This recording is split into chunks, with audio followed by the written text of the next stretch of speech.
Jerry, saang lugar dyan sa Bicol na itala yung isang nasawi at ano ang dahilan ng kanyang pagkamatay?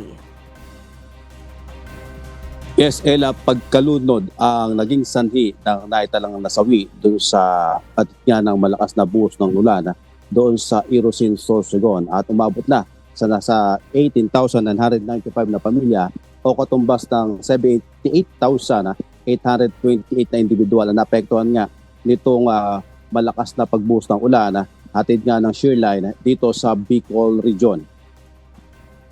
Isang 53 anyos na lalaki na taga-barangay Batang, Irosin, Sorsogon ang nasawi sa pagkalunod sa barangay Bangkawayan nitong January 10 ayon sa mga otoridad. Itong hating gabi, January 9, pinuntahan pa ng biktima ang mga alagang hayop dito sa barangay Bangkawayan sa kasagsagan ng malakas na buhos ng ulan. Sinasailalim pa sa validasyon ang sinapit ng nasawi. Nasa 1,440 na pamilya pa, nakatumbas ng 5,013 na personahe ang nasa 53 evacuation center.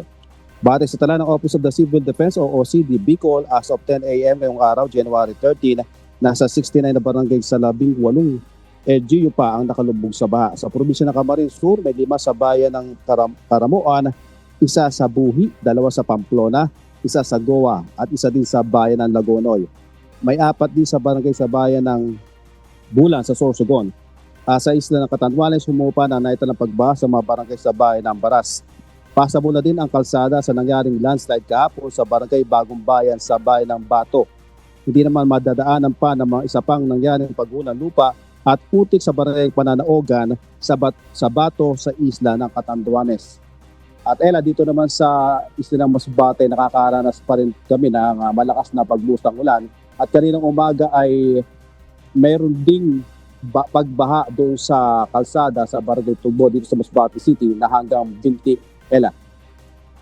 Alright, maraming salamat, Jerry Galicia.